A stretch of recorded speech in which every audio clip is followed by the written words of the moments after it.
tuned in again. This is PopCon, a salute to all pop culture. But mostly the 80s, right? Absolutely, you got it.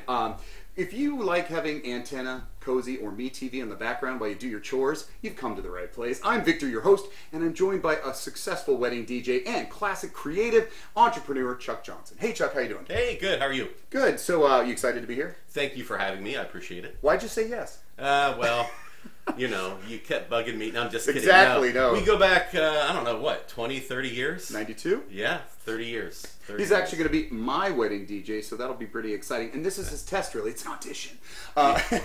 So you ready to go? I'm ready. So let's talk about our topic. What is our topic today? Can you tell everybody? It is TV and TV Guide, and especially the fall previews. That's right. So we'll be right back with the TV Fall Preview Special. We're gonna jump and shout. We're gonna really knock you out of a brand new friends and those you'd love to see again. Make you laugh, make you cry, make you see the reason why we're proud to be. Yeah. NBC, we're proud of our mystery, so proud. We got a lot of variety, proud. We're gonna clown around and fill your ears with lots of sound. Spread our wings and show you things we sure gotta know. NBC proud as a peacock. There we go. Like it never stops, right? Welcome back to the show, everybody. Glad you stuck with us. I'm here with Chuck Johnson, a wedding DJ and creative entrepreneur, and we're talking about the Fall TV Preview. If you came here looking for the 2021 Fall TV schedule, you're in the wrong place. That's not what we're talking about. We're talking about what kind of we remember a classic Fall TV preview for the TV networks. They would always put these on. What do you remember about Fall TV Preview? Well, I remember very clearly there only being 3 channels. Well, 4 because pretty much each city had a UHF channel. Right, where all the junk was on and syndicated stuff. But I do remember when September came around, you know, it sucked because we were going back to school, but the one good thing about it was that all these new TV shows were coming, and then especially when we were really young, and I know you remember this, when we actually had the show at night that previewed the Saturday morning cartoons coming up. So I really remember those. That's really extinct, sadly, because all the networks still do their Fall TV preview, but since there isn't Saturday morning, that one is totally rest in peace. Yeah, I know. That was a good one, though. I remember that. You know, how many of you out there know 3 channels, ABC, CBS, and NBC, but UHF, a lot of people don't even remember. It's not just a Weird Al Yankovic movie. So this happened in the 60s. So it was the early 60s, and networks started to realize that the celebrities from their shows could start to promote the new shows that were coming out for the fall. So that's when this hour-long preview, and it still happens today. What do you remember about the previews themselves? Anything that made them special for you or made them exciting? Well, the previews for sure made me excited about the different shows that were coming, and back then, you know, if you didn't watch it live, you didn't watch it, or you had to wait for summer for the rerun. So you almost built your schedule around what and you probably did too, because I watch way too much TV. You kind of built your schedule around those nights that you wanted to see. And so the worst thing in the world that happened, and this was before VCR, so I know where you're going. dating I know where you're myself, going with this. is when 2 shows were on at the same time, and you had to make a life or death decision. Life or death. Yes. These were high stakes, people. And even if it was in the world of VCRs, we didn't know how to program those. They were still blinking 12. So yeah, we didn't record our favorite show. You know, it's funny you go there. So before getting to that, because I love that topic, let's talk about if you missed the Fall TV Preview, what was our only other source of information about the new shows? Well, you know, and I remember getting this every week. My parents got it. It was that tiny little magazine, TV Guide. So like that, there were previews in that. And that was pretty cool too. Yeah, let me read you a preview. If you remember, right. This is the preview. If you know what it is, you did watch too much TV. All right. Okay, ready? All right. Raymond Dashiell Caulfield, a private detective, has been murdered and has left an unusual will. He's bequeathed his San Francisco agency and his Victorian mansion to his 2 ex-wives, Carol Stanwyck and Sydney Kovac. Carol's a freelance photographer who plays at weddings and bar mitzvahs. Sydney plays a bass fiddle and is an aspiring concert musician. Successful? You guessed it, weddings and bar mitzvahs. These women have a lot in common. They also have a detective agency and that Victorian house. It needs a little work. The lights keep blowing, the steps give way, the windows stick and the doorknobs fall off. The first thing Carol and Sydney have to do is solve Ray's murder. This was an actual synopsis of a show in the TV Guide in 1986. First of all, sound familiar? 1986, it's on the cusp of when I was starting to work part-time jobs and not be able to watch a lot of TV. But it sounds familiar, but I'm not going to be able to guess what that one is. If it was earlier in the 80s, you'd probably get you. You'd probably have me. That's all right, because it was a loser. Yeah? How many episodes? Barely their full season. So they're one full season. I could look it up Let's do that. So you're holding this weird, it's a TV Guide book. It's not the regular TV Guide. 2006, though, is all it goes up to. But we're safe. The show you the show I just right. So do I give you the title? You give me the title. If you don't know, this was crazy because it starred two of the most fantastic women in TV at the time in a horrible show that didn't make it. Partners in Crime. Partners in Crime. P. Let's see. Anyone know it out there? I mean, stunning beauties. One from a show about a radio station and one a superhero. All right. Do you know what it is, LJ? Do you know who the ladies are? From my description. Can I say it? Okay. You I can know say it's Lonnie Anderson. Very good, Lonnie Anderson. Partners in Crime. Oh, here it is. I've got the stats for you. Right. Partners in Crime aired from September 22nd, 1984 to December 29th, 1984, so barely 3 months. It didn't even get... And Lonnie Anderson was one of them, and the other one was... I mean, we're talking Wonder Woman.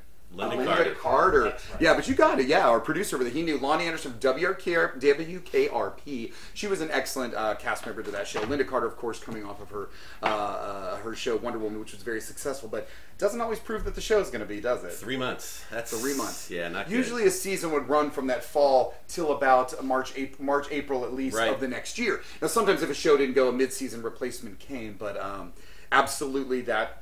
It didn't sound good from the synopsis. But we're talking network, so that actually brings me to a pop contest. It's time for a pop contest. You ready for that? All right, so I've got to get myself a little ready. So this pop contest, we're going to pit Chuck against somebody he picked prior to the show. This is going to be a lot of fun. It's going to be very brief, and I want you to go ahead and tell me what each of these mean. Okay? Got it. All right, so here we go. The network ABC, what's it stand for? ABC is the American Broadcasting Company. Wonderful. Way to go. Way to go. How about NBC? National Broadcasting Corporation. See, and I was lucky enough, though, to go to a broadcasting school. Okay. So maybe... It says officially it's National Broadcasting Company. Maybe. So I'm going to say ABC. But yeah, let's look and see when it was incorporated, what it was called. It's my game. I'm not doing that. All right. So, and finally, of course, we're going to CBS. That is the Columbia Broadcasting System. Oh, I think you're totally right on all of that. I did not believe you would get that right.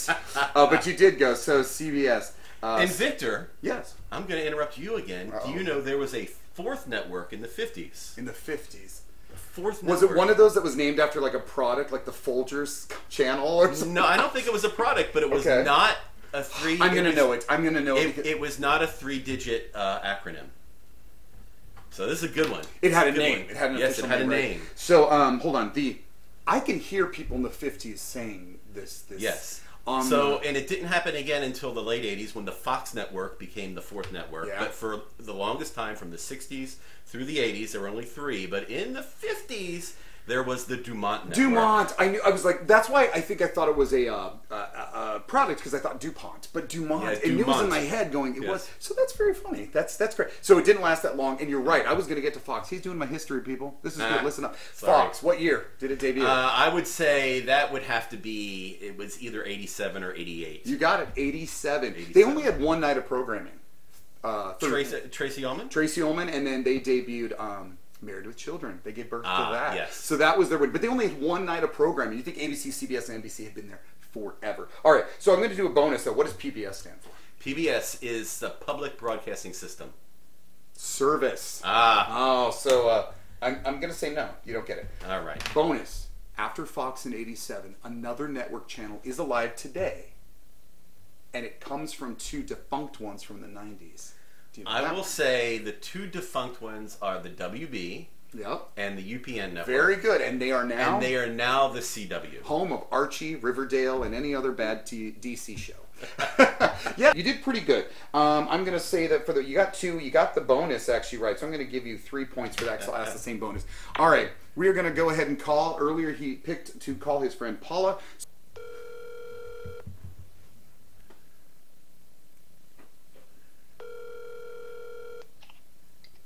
Hey, Paul, this is Victor from PopCon Live. How you doing?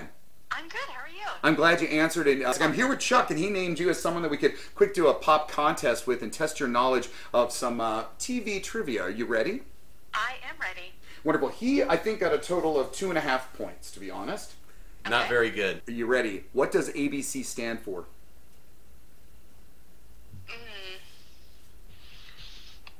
American Broadcasting Company. Very nice. That is 1 point for you. Very good. Excellent. What does NBC stand for? That one I don't know. Something Broadcasting Company. National Broadcasting Company? Yes, very good. I mean, you were pretty safe with the B and the BS. Right. But yes, you got it. NBC, National Broadcasting Company. And how about CBS? This will be the tricky one. He got this, though. He knew this. Oh, Chuck did? Okay. Central Broadcasting Company? I like the guess. Good guess. Points for trying. Actually, Columbia Broadcasting System. Oh, okay. Gotcha. And then as a bonus, PBS. Public Broadcasting System. Yes, correct. Wow, look at that. That was right? good. And finally, there is another network channel, Current, that used to be, that was made up of 2 defunct other network channels. Do you know what they were? Or what the current other network channel is? I want to say the CW. Way to go. You Yeah. got it. Yeah, and it was actually made from the UPN and WB. So that was good. Honestly, you guys got the same. You tied. So you got different ones, but you tied. Way to go. I'm already sending you home with a prize, so I'll give you both a prize. So thank you for playing. I really appreciate it, Paul, and thanks for answering the phone. Cool. Thank you so much. This was fun. I'm glad you're on it. You'll hear yourself on the video podcast. You have any last words? Nothing. Keep doing what you're doing. It's awesome. Thanks. I appreciate that. You too. Same back at you. Thank you. All right. Thank you. Bye-bye. We did Yes. pretty well with that. I think a lot of people out there don't remember that this is broadcast television. It's network. And what makes it different than streaming and cable? I mean, majorly. What's the big difference? Well, you're getting your stuff free over the air. True. And commercials. Yeah, that's true. Commercials. Yeah. Well, if you got the bad Hulu, you get commercials too. We've got the bad Hulu. So that's funny, though, when we talked about the number of seasons, which we'll get to. But let's talk about why there's fall. Why is the fall preview? Well, you got to premiere your new show sometime, and Correct. I guess that's when they've all agreed to do that, and the advertisers loved it. Automobiles. Ah, So yeah. the automobile manufacturers became the sponsors for the shows because they were all getting their new models for next year's cars. So that is why this fall thing has kept going. The fall season is really important to the commercial advertisers. And yeah, cable and Netflix and streaming don't have to worry about that, but cable networks still do. So that's why it's in the fall, that's why it stayed in the fall, and that's why, of course, we have the fall TV preview. And like I said, they still have it. CBS since 2000 has always had a fall preview special. And Really? the other networks still have it because there is still the fall season. They absolutely release new shows, always in that fall season once again. But with cable and streaming, they just pump out crap left and right. You're right. Sometimes it's good, Right. but they just pump it out. There's constant content, and they don't need the commercials, so they'll have it put out at any time, any part of the year. But let's go back to when you said about missing a show. There's something to be said about weekly series. Do you miss it at all, or do you like when they do the weekly, or do you like to binge? Well, I gotta say, I like TV so much. Ah. I kind of like it now. I You mean, do. I do miss the nostalgia of that, but I think I might have brought this up before, but I really think a TV show like Lost, which came in just before the streaming, Yeah. would have found a much better home on something like Netflix or Hulu, where they could drop 13 episodes, another year 13, and say it's going to be 4 seasons and wrap it up, instead of going on and on and on, and did I see this episode, or is Yeah. it a repeat? I remember specifically when Lost was really big, that was appointment TV for me.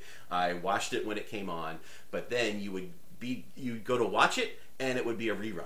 And that was ABC really kind of Messing dropped up the their ball schedule, on that. right? Yes. And so there are things that were great about getting it once a week, but there were also things not so great about that. I suppose I'm not a binger. I can binge a total of 2 shows before my ass gets tired, and I'm like, Right. you know what, I want to get up and do something else. But I still do love that a new show is available for me, and it's kind of coming back. But you said the right word. I love appointment TV.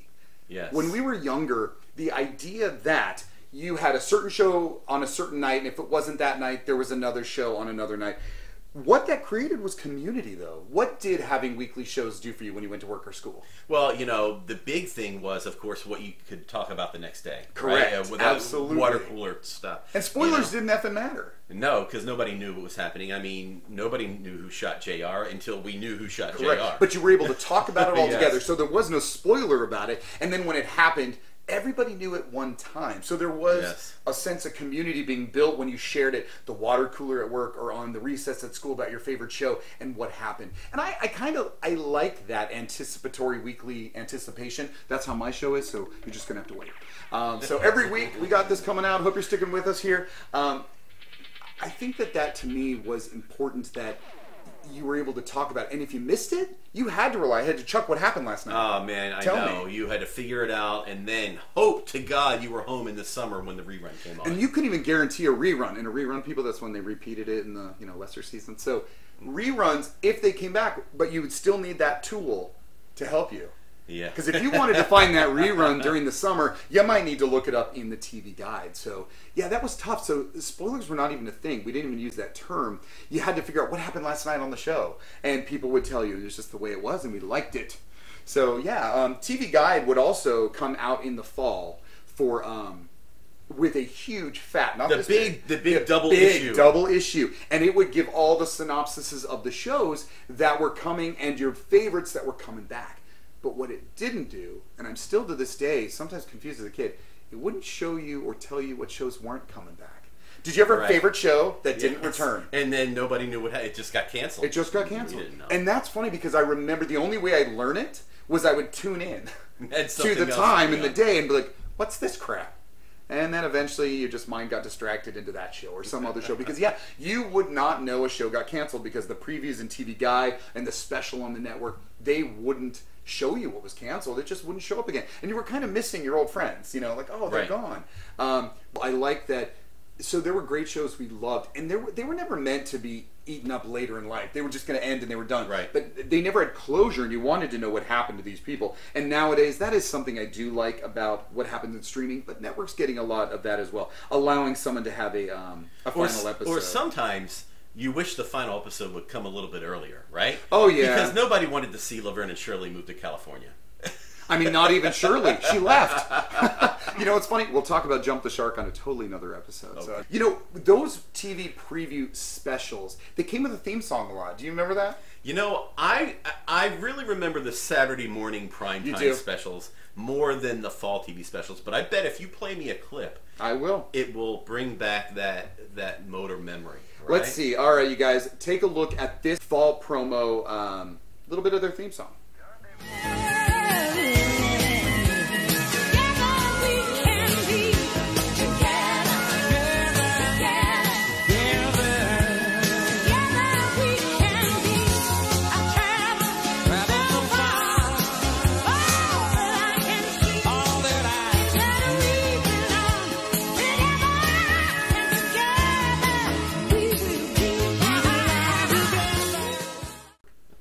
So what did you think of that? That was ABC's theme song. It was I think it might have been Aretha Franklin, but it was a little on the slow side. Wow, I can't believe we watched that and thought it was awesome. Probably thought it was like the deal. You know what it did though? It made me go, I want to see that, and I want to see that, and I want to see that. I guess I ignored the song. Because ABC is a family. So many shows. That was actually from 1986. Do you remember any shows from 1986? 1986. You said it was the transition for you. Yes, but I do remember because I was probably just like you. When I got home from school, when I was in middle school, you watched a lot of afternoon TV. Cartoons. Right? And then they showed a lot of reruns. Bewitched, Brady Bunch, yeah. I Love Lucy. So when Lucy had her new show in 1986, I thought, this is going to be great. I'm going to get to see Lucy in a real show. And she had so many throughout the years. That nobody had seen before, and I watched it, and wow. Poor Lucy, You wonder if it was her, or do you think it was network meddling? I think it was probably Lucy thinking that brand of comedy still worked. I got it. And I just, in its time, it worked great, but 80s kids weren't 50s kids. No. You can watch I Love Lucy with a 50s sensibility. Yes, but and you love it. can't be a 50s comedian trying to put the 50s sensibility into the 80s. 1986. 100%. Yeah, I totally agree with you. That is too bad, because I loved her, and I still watch I Love Lucy today. You know, we've talked about the fall TV preview, and it does, like I say, it happens now. It just doesn't have the pomp and circumstances it did. Yes. So basically, you guys at home have seen a couple of bumpers in that theme song. That was the only way we knew what was coming. We didn't know what was going away, and if we didn't see it, we checked out the old TV guide. That's right. That TV guide shows you what? It like tells you about each show's It tells run? you can ask me, Victor, why don't you pick out a show that maybe something really obscure that you think nobody would know about. You said something earlier. Do you want to check it out? Before 2006, and we'll find out all about it right here. What did you say earlier? A couple of shows. Yeah, but in the Manimal. yes, let's do I know Manimal. it's going to be in there. Yeah, but let's read about its what do you call it? The analytics. Yes, we right? can see when it came on and when it was How canceled. long it lasts. What? Yes, Ooh, that's that a good would one be too. very, very we might have to good. check out Okay. Max Headroom as well. That's All right, let's see. It's in the M's. Can we, That was it's really easy. a show. Yeah, it'll be in the M's. I'll be able to find it. Okay, so Yes, there was a show called Manimal. Manimal. It was on what network? You want to take a guess? Yeah, CBS. It was on NBC from September 30th, 1983 to December 31st, 1983. So Partners in another Crime. another 3-monther. Yeah. Like it. Escapist insanity focused on a crime fighter with the power to turn himself into animals. All kinds of animals, including a black panther, a hawk, a kitten, and a shark. Neither man nor beast could survive in time slot opposite Dallas, and Manimal was put out of its misery quickly. You know, doesn't that sound like it fits right in the 80s and it's still sunk? It was against Dallas, so Oh, there you that's go. why right there. Yeah, pretty much. Yeah, Max Headroom would be interesting because I think a lot of people out there remember Max Headroom from his, I think it was Pepsi, right? Pepsi? Max Headroom. But he was a show. Are we going to take a guess to what network that one was What on? do you think? I want to say that was NBC too. That was ABC. And it was on from March 31st, so that was a mid-season So it was a replacement, mid-season replacement. Something else Yes. left. Didn't make it past the holidays. to October of the same year. So it was Okay. only on for a year. But they it's- did its full season. Yes, it starred Matt Frewer and Amanda Pays, and it actually it got pretty good reviews because it says it was an innovative cult favorite about a reporter and his computer-generated alter ego. So You can watch anything. You still can, and I think that has a lot to do with cable. Cable doesn't have a lot of series. Now, some of them do, but I think streaming has come forward and just said, let's do series, so much content. But our home networks, they still have a lot of new shows that come out. Notice they're all police and crime dramas. That's all this Well, police or hospital drama. I have a theory about that. What's that? It's because who watches what demographic watches network TV?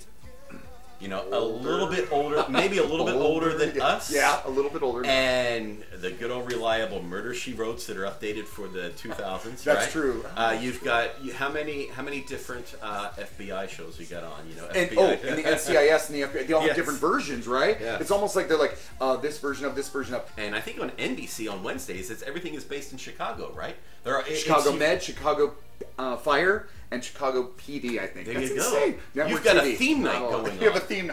Must see TV. Do you remember Must that? See TV. What was your must see TV? Must See TV was Seinfeld on Thursdays. Thursday. You know, What for era was sure. that though? That was the 90s. 90s, That yep. was the 90s, but Seinfeld was a big influence on me. Probably one of my top 3 shows ever.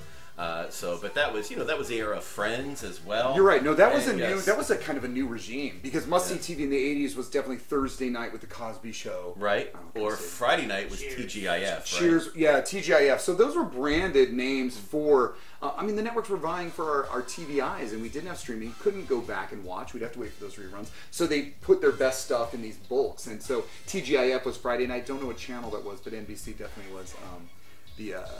What did I just say? What did I call it? Thursday night. Thursday night. What was it called again? I just said it. Must See TV. Must see TV, yeah. Must See Cheers, TV.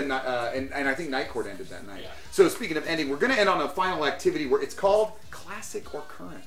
Classic or current. All right. Okay, so I am going to read really basic synopsises of shows, and you're going to tell me if they are classic, that is totally pre-millennia, Okay. pre-2000, or if they're current, on the air right now. Got it. You ready?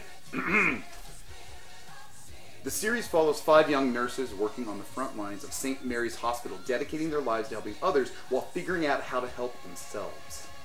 I'm gonna say that is classic. It is current, it's called Nurses, and it's on now. What network is that on? I didn't write that down. But it's network, though. It is network. It is network, yeah. okay. Okay. Let me see. Let's see. A police veteran with a desk job becomes a street cop again. That's every cop show out there, right? I said it was a simple sentence. I'm going to go classic on It that. is a classic. Yeah. It's called The Oldest Rookie. The Oldest Rookie. Yeah. All right, I should look that one up. Yeah. This follows a local SWAT sergeant and his team of highly trained men and women as they solve crimes in Los Angeles. Oh, that's SWAT. That's current. He knows it too. It is. It's SWAT. And you know what? Back in the classic days, SWAT wouldn't even been a term. Like, yes, they wouldn't have been something that we watched, right? So let's see. Inspired by true events, follows the hardships and professional challenges of female doctors who decide to open a new medical center, Women's Medical Arts, in response to a healthcare system that doesn't address their problems of female patients. Wow, network TV really didn't care about women back before the millennia, so I'm going to say that's a current. It's classic! It is. It is. I read Really? it too and said the fact that they were concentrating, Women's Medical Arts is the name of this place, addressing problems of female patients. I went, that sounds so now. Yeah, it was because... 1986. And what was the show? Heartbeat. Heartbeat. Wow, so there was a little forward thinking going on back then. Yeah, sometimes you're surprised you find that and you're like, okay. And last one, a group of doctors at Chastain Memorial Hospital face personal and professional challenges on a daily basis. If that isn't vague.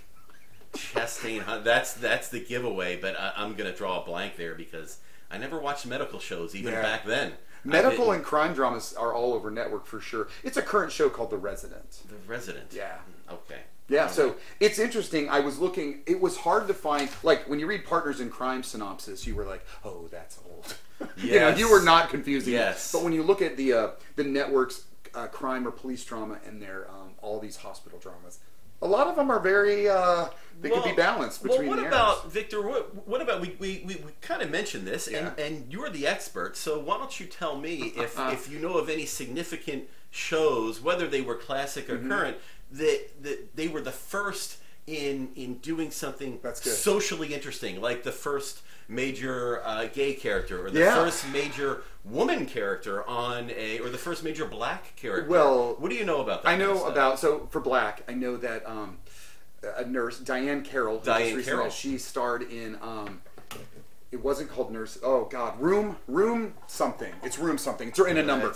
She was the first lead. Room 222. Room 222. She's the first black lead character. She plays a nurse, and that's the late 60s, early 70s. That's it before the Jeffersons. Yeah. So that is good. And then, of course, I automatically go to Policewoman. Policewoman, Angie Dickinson. Angie Dickinson. Yes. And I watched that because I watched Decades. Yes, I watched Decades. And there'll be a whole like string of shows, and she was on it. And honestly, they covered some stuff. I think I look at their storylines and go, they would touch that today. Now, not just because she was the lead female, she's the female cop in a lead show, but because they wouldn't touch some of the subject matter. I think some of the subject matter they touched on, let's all think All in the Family. Yeah, they wouldn't touch with a 10-foot pole. You wouldn't do it, which is really kind of sad because political correctness has gotten so turned around the other way that people just will shut up about it and not talk about it.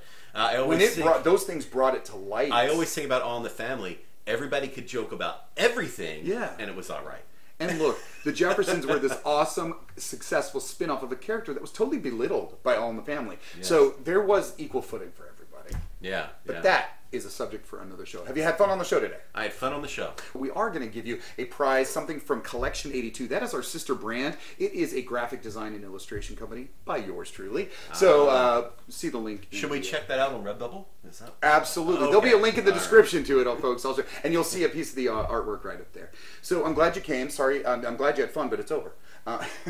So you are a wedding DJ, if you don't mind. I'm going to go ahead and put a description to your business in our link. I do weddings all around Florida, actually anywhere in the United States if you want to pay me to come do your wedding. But my YouTube channel is Travel Towner. So go ahead and check out Travel Towner. It's very niche. It's not for everybody, but if you like road trips and seeing what's going on out on today's highways and roads and things like that, or maybe some classic attractions, you can check that out, Travel Towner on YouTube. Yeah, I knew you were part of ACE, the American Coaster Aficionados, at one point. Yes. So I knew you traveled, so he'll travel for your wedding. He won't be traveling far for mine. But no, actually, that's great. I'll put all of those links in the description, as well as a link to Collection 82. Help me put my thing on your thing. Now, don't miss, coming up on PopCon, we will have coverage of the courtroom battle, People versus Jessica Fletcher on her many murder charges. All right, so thank you so much. Say goodbye, Chuck. Thank you. Absolutely. Bye, guys. Bye, everybody. Until next time. This fall, if it's new and it's hot, it's CBS.